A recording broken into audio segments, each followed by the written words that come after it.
두 번째 키워드는 주식 양도세 대란입니다. 2023년부터 연간 5천만 원 이상 주식 투자 소득에 세금을 내는 주식 양도세가 시행이 됩니다. 박사님, 그런데 소득이 5천만 원 이하인 주식 투자자들도 일단 세금을 냈다가 돌려받아야 하는 번거로운 일이 발생할 수도 있다고 하더라고요. 주식 양도세가 두고두고 지금 말썽인데요.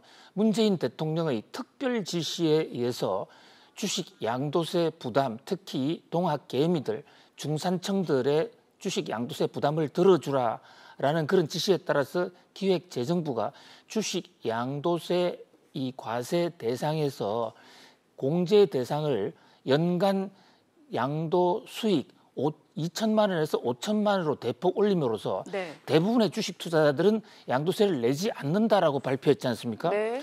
그런데 이제 나중에 이 기획재정부 발표가 나온 이후에 그 이후에 나오는 정부의 이 세금 관리 정책을 보니까 현재 그 각자의 주식 투자 상황을 정부가 일일이 파악할 수가 없기 때문에 일단 6개월 단위로 끊어서 무조건 6개월 단위로 조금이라도 이익이 나면 과세를 하겠다는 겁니다. 네. 해서 연간 총체적으로 만약에 그 적자가 나거나 손실을 보면 그때 와서 돌려주겠다고 그러거든요. 네. 지금 가뜩이나 연말에 한 번씩 하는 이 연말 정산 이것 때문에도 스트레스를 굉장히 많이 받고 있지 않습니까? 네. 그러나 그나마 이것은 회사에서 많이 도와주고 있어요.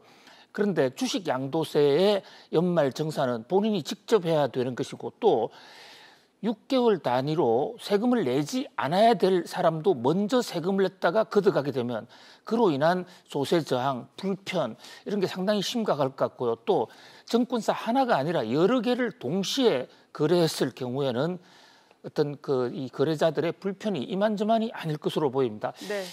세금을 새로 항목을 만들 때 정부의 세수 전망을 정확하게 하는 것도 중요하지만 납세자들의 이러한 불편을 덜어주는 것은 무엇보다도 중요한 제1의 우선 이 정책 순위가 돼야 되지 않을까 싶고요.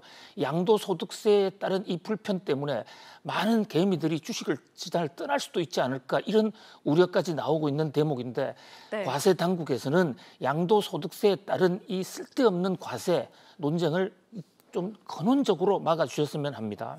네, 논란이 되고 있는 주식 양도세에 대해 알아봤습니다. 계속해서 세 번째 키워드입니다.